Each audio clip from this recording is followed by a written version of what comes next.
Setembro Verde é o mês de conscientização sobre o câncer de cabeça e pescoço. Por ano, são diagnosticados aproximadamente 40 mil novos casos da doença no Brasil. Para falar sobre a prevenção, o tratamento e também informar sobre os hábitos que podem vir a aumentar esse risco da doença, a gente vai conversar com o doutor Rogério Dedivits, que é referência nessa especialidade, de câncer de cabeça e pescoço. Primeiro, doutor, boa tarde, muito obrigada, por aceitar o nosso convite. Casos de câncer de cabeça e pescoço são muito comuns no Brasil? Qual que é esse nível de incidência?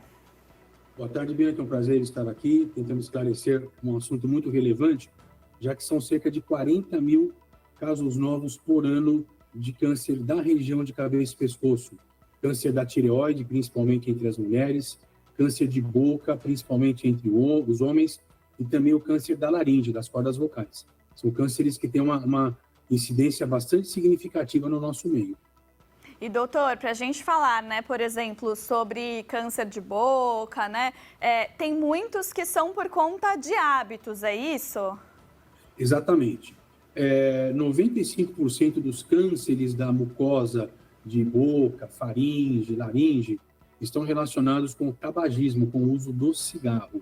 É o grande vilão da história. Quando alguém para de fumar, diminui 10% ao ano a chance dele contrair o câncer. Depois de 9 anos, é considerado já como não havendo mais o efeito residual do cigarro. Quando o cigarro é combinado com a bebida alcoólica, existe uma potencialização, uma multiplicação do efeito carcinogênico, do efeito de produzir câncer.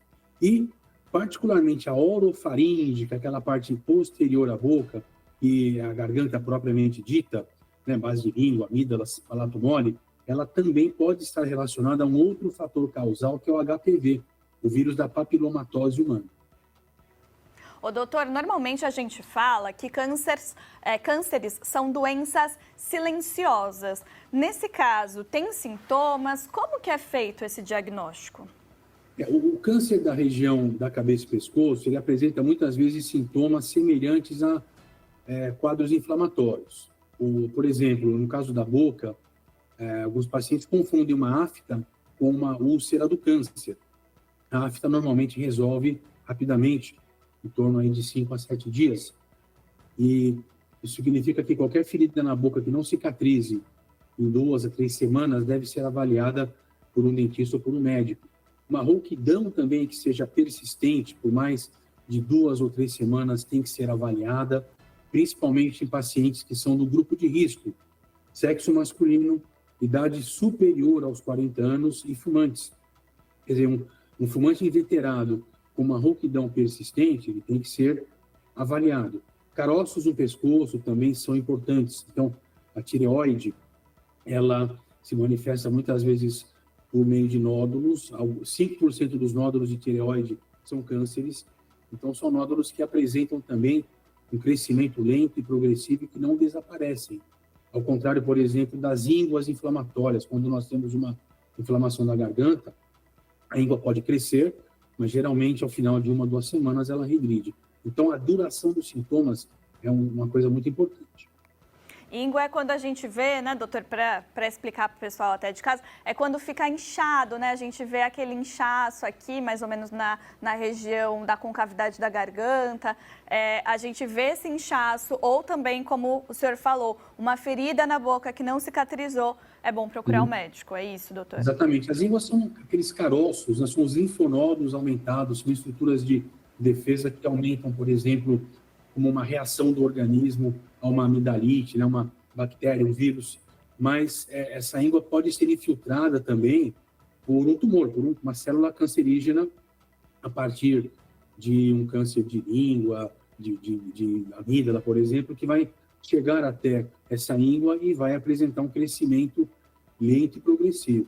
Então, muitas vezes sem dor, de uma evolução insidiosa, ao passo que essa mesma íngua, esse mesmo linfonodo, quando aumenta por conta de um quadro infeccioso de garganta, normalmente cessando a infecção da garganta, essa íngua também diminui de tamanho. Muito obrigada, viu, doutor? E é importante o que o senhor está falando, porque a taxa de mortalidade para esse tipo de câncer, né, é alta. Então, como o doutor está falando, né, observar esses sinais até para ter um diagnóstico precoce é muito importante, né, doutor? O diagnóstico precoce é essencial. Infelizmente, ainda hoje, no Brasil, especialmente os pacientes que não têm acesso a um consultório, tem uma demora muito grande no diagnóstico e na atenção. Infelizmente, hoje, mais de 80% dos cânceres de boca, de garganta, chegam até o especialista em estádios avançados. Se o câncer fosse detectado precocemente, a chance de cura chega próximo dos 90%, com uma reabilitação muito boa, o paciente volta a uma vida familiar plena, volta a uma atividade laboral, com uma chance de cura muito grande com sequelas mínimas. Ao passo que o câncer avançado, ele tem uma chance de cura muito menor, exige tratamentos mais agressivos, por vezes tratamentos mutilantes, muito caros, né? E infelizmente com resultados nem sempre favoráveis. Muito obrigada, viu, doutor, pela sua participação. A gente tem espaço sempre aberto para falar de saúde, de diagnóstico, com essa conscientização tão importante, né, doutor? Muito obrigada, viu? Obrigado, estamos no Júlio Verde. Muito obrigada, bom dia.